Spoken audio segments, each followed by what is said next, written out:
और पहले थोड़ी देर तो ऐसे ही वैसे खेलते रहे, फिर जाकर जमुना किनारे लगे हुए कदम के वृक्ष पर चढ़ गए भगवान। सारे ग्वाल वाल बालक सब डर गए।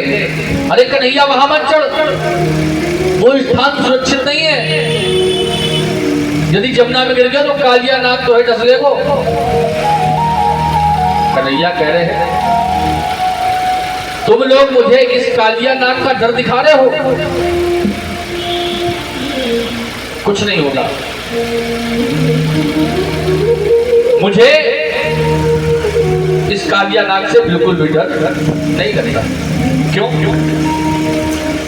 क्योंकि कन्हैया जी पहले ही देख चुके हैं कि इसका जल जितना दूषित है, और उस दूषित जल का प्रमाण अपने सामने भी देखा कि जितने गौएं बछड़े उस समय आ रहे हैं सब उस जमुना जी का जल जब पी रही हैं तो सब वही मूर्छित होकर गिर पड़ते हैं। कन्हैया जी ने स्पर्श अमृत से स्पर्श किया और सभी गौओं को सभी बछड़ों को जीवित किया और कदम वृक्ष से जमुना जी में कूद पड़े।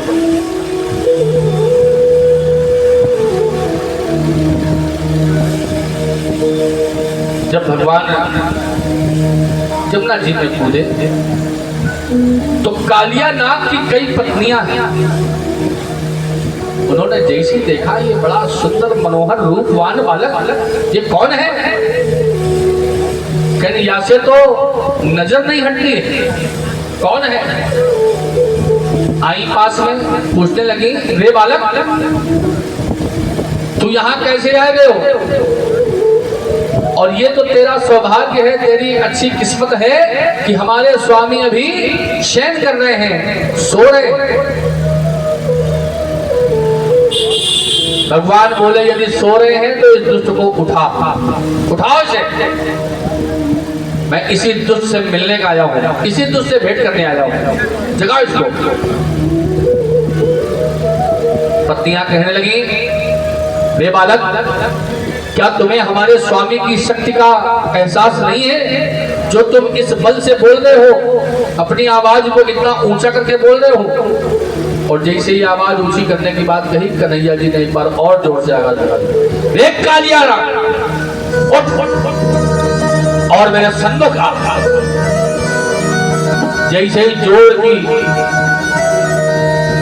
आवाज सुनी तो कालिया नाग बिल्कुल प्रभु के सामने आ गया। भगवान ने जैसे ही देखा, देखकर 101 फनों वाले कालिया नाग के फन पर चढ़ गए। भगवान जब एक फन पर खड़े हो तो दूसरे फन से काटने का प्रयास करता, और जिस फन से वो काटने का प्रयास करता भगवान उसी दूसरे से तीसरे से चौथे, चौथे से पांचवें एक एक करके वहां पर नृत्य लीला प्रारंभ कर दी।